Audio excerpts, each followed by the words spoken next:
सरसों की फसल से इस साल 10 से 12 कुंटल की पैदावार को निकालना है तो बीज खरीदने से पहले सही वैरायटी का चयन, सही किस्म का चुनाव अगर नहीं किया तो पैदावार छोड़िए लगाई हुई लागत भी सही से नहीं निकल पाएगी। साथ ही में किसान मित्रों, सरसों की बुआई से लेकर कटाई तक की इस पूरी यात्रा में सही बीज का, उन्नत किस्म का चुनाव करना एक बहुत ही बड़ा निर्णय है, जिसमें अक्सर धुरंधर से धुरंधर किसान मात खा जाते हैं और अक्सर गलती कर बैठते हैं, जिससे न तो सरसों की लेब बैठ पाती है, न ही दानों का वजन बढ़ पाता है और कभी कभी तो खराब बीज के चलते सरसों उग भी नहीं पाती है। तो किसान मित्रों, आपकी इन्हीं उलझनों को सुलझाने के लिए हमने एक खास वीडियो बनाया है, जिसके अंदर हम बात करेंगे सरसों की टॉप 5 वैरायटी के बारे में। तो अभी तक आपने कात्यायनी ऑर्गेनिक्स के यूट्यूब चैनल को सब्सक्राइब नहीं करा है तो जल्दी से नीचे दिए बटन पर क्लिक करके चैनल को सब्सक्राइब कर लीजिए और बिना किसी देरी के इस वीडियो को अपन शुरू करते हैं।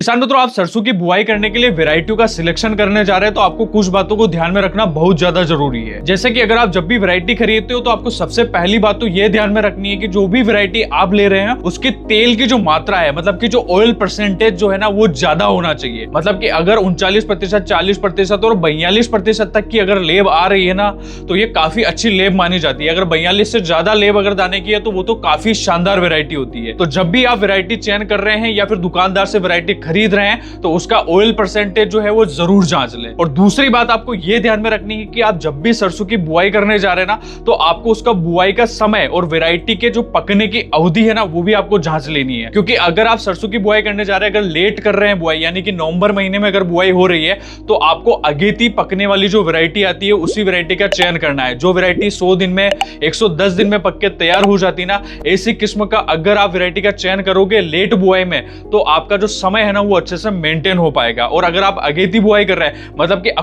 15 अक्टूबर के पहले ही अगर आपके क्षेत्र में बुआई हो जाती है, तो ऐसी कंडीशन में आप 120 से 140 दिन के बीच में जो भी वैरायटी पक के तैयार होती है, इस वैरायटी का चयन कर सकते हो। तो ये समय को ध्यान में रखना बहुत ही ज्यादा जरूरी है। और इसके अलावा जब भी आप बुआई करने जा रहे हैं ना, तो सरसों की जो बुआई का समय है वो आप सुनिश्चित कर ले। लगभग आप 15 अक्टूबर के आसपास अगर बुआई करते हो ना, तो ये सरसों की बुआई के लिए सबसे उचित समय माना जाता है। तो इस समय अगर आप बुआई करते हो तो आप पैदावार भी ज्यादा ले सकते हो और फसल के अंदर जो माहू का प्रकोप है ना, वो भी ज्यादा नहीं आएगा। साथ में किसान मित्रों, अगर आप सरसों की बुआई करने जा रहे हैं ना, तो आपको तीसरी बात ये ध्यान में रखनी है कि जो भी वैरायटी आप ले रहे हो उसकी रोग प्रतिरोधक क्षमता जो है ना, वो ज्यादा होनी चाहिए। क्योंकि क्या होगा ना कि अक्सर दिसंबर और जनवरी का जो महीना रहता है ना, उस समय बारिश का मौसम बढ़ जाता है और ऐसी कंडीशन में सरसों की जो फसल है उसके अंदर सफेद रोड़ी यानी कि जो व्हाइट रस्ट जो बीमारी आती है ना, उसका प्रकोप ज्यादा देखने को मिलता है। तना गलन की जो समस्या है वो ज्यादा आती है और पाउडरी मिल्ड्यू, तो ये तमाम प्रकार की जो बीमारियां है ना, फसल को सबसे ज्यादा नुकसान पहुंचाती है। और साथ में जब आप वैरायटी चयन कर रहे हो ना, तो ये बात आप पहले ही सुनिश्चित कर ले कि जो भी वैरायटी आप ले रहे हो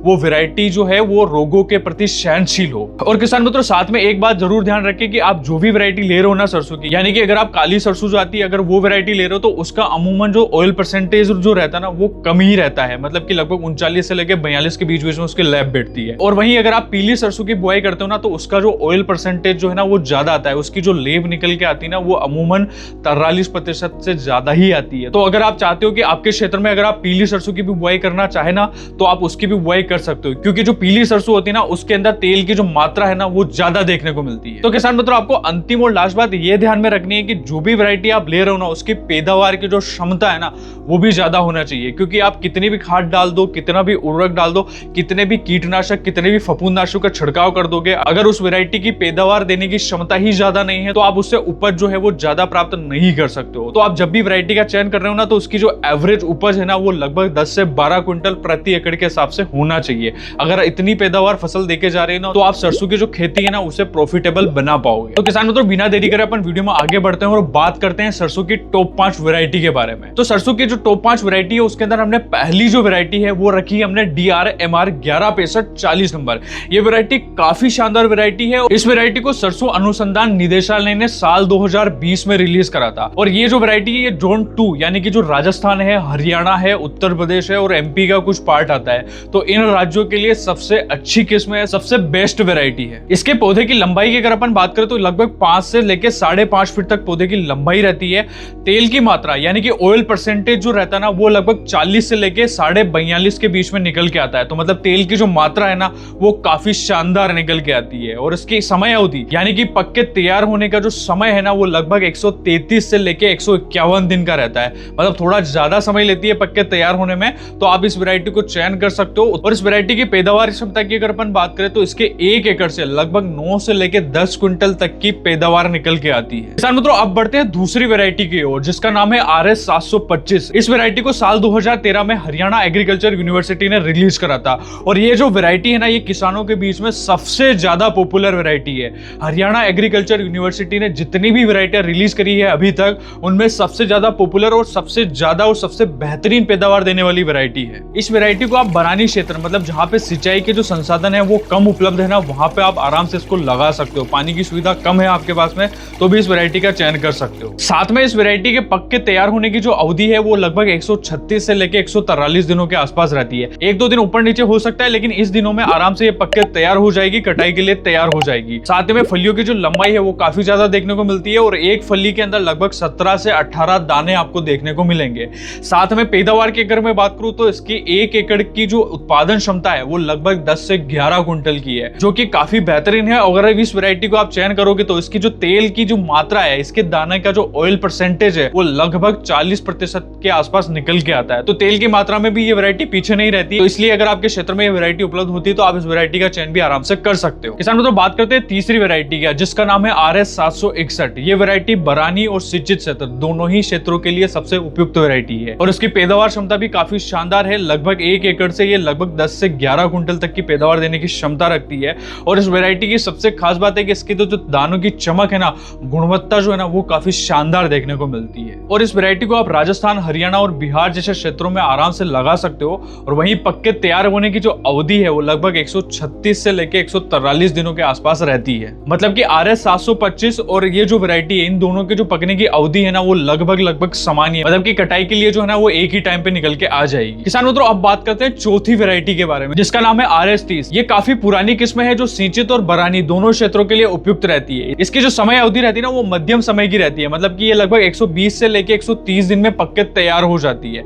और उसकी जो तेल की मात्रा है वो काफी शानदार है, लगभग 40% तक इसकी लेब निकल के आती है। वहीं अगर आपके क्षेत्र में हल्की से लेके भारी जमीन है तो इस वैरायटी का आप चयन करते हो ना, तो आप पैदावार जो है वो लगभग 9 से लेके 10 क्विंटल प्रति एकड़ के हिसाब से निकाल सकते हो। किसानों, तो वीडियो में आगे बढ़ते हैं और बात करते हैं अंतिम वैरायटी के बारे में, जो वैरायटी हाल ही में काफी ज्यादा पॉपुलर हुई है। और इस वैरायटी को अगर आप इस साल लगाते हो ना, तो सरसों की जो पैदावार है ना उसके अंदर काफी ज्यादा बढ़ोतरी देखने को मिलेगी। और इस वैरायटी का नाम है RS 1975। ये वैरायटी हरियाणा एग्रीकल्चर यूनिवर्सिटी ने पिछले साल ही रिलीज करी है। मतलब की जो वैरायटी है ना, इसको ज्यादा समय नहीं हुआ, अभी 1 से 2 साल ही हुआ है। तो इस वैरायटी का अगर आपके क्षेत्र में बीज उपलब्ध होता है ना, तो इस वैरायटी को आप लगाओगे तो इसकी जो रोग प्रतिरोधक क्षमता है ना वो भी काफी शानदार देखने को मिलेगी। और पिछले साल जिन भी किसानों ने इस वैरायटी का चयन करा था ना, उनको जो पैदावार है ना वो ज्यादा देखने को मिली थी। ये जो वैरायटी है लगभग 142 से 145 दिन में पक के तैयार हो जाती है। मतलब पक के तैयार होने की जो अवधि है वो मध्यम अवधि की रहती है। और इसकी अगर पैदावार क्षमता की बात करें तो लगभग 1 एकड़ से आप 11 से लेके 12 क्विंटल तक की पैदावार निकाल सकते हो। तो अभी तक की जितनी भी वैरायटी अपन ने डिस्कस करी है उनमें से ये वाली जो वैरायटी है इसकी पैदावार सबसे ज्यादा है। हालांकि इसका जो ऑयल परसेंटेज है, मतलब जो लेब की जो मात्रा है ना, वो लगभग 39.5% तक के आसपास आती है। जो पिछली वैरायटी अपन ने डिस्कस करी है उनमें से जो इसका जो ऑयल परसेंटेज है वो थोड़ा कम है, लेकिन इसकी जो पैदावार क्षमता है ना वो ज्यादा देखने को मिलेगी। लेकिन अगर आप इस वैरायटी का चयन कर रहे हो ना, तो इस वैरायटी को आप सिंचित क्षेत्र, मतलब जहां पे पानी की सुविधाएं अच्छी रहती है, आप अच्छे से मैनेजमेंट कर पाते हो, सिंचाई अच्छे से दे पाओगे, खाद अच्छे से दे पाओगे, उन्हीं क्षेत्रों में इस वैरायटी का चयन करोगे तभी आप पैदावार ज्यादा ले पाओगे। अगर आप बरानी में सरसों लगा रहे हो तो इस वैरायटी का चयन न करते हुए आप पिछली जो वैरायटी हमने बताई है उन वैरायटियों का आप चयन करें। तो किसान मित्रों, यही थी सरसों की टॉप 5 वैरायटियां जो साल 2025 में आपको ज्यादा से ज्यादा पैदावार देगी। तो अभी तक आप वीडियो में बने हुए हैं तो इस वीडियो को लाइक कर दीजिए। अभी तक इस वीडियो को आपने शेयर नहीं करा तो उन किसान मित्रों के साथ में जरूर शेयर कर दीजिए जो इस साल सरसों की खेती करने वाले हैं।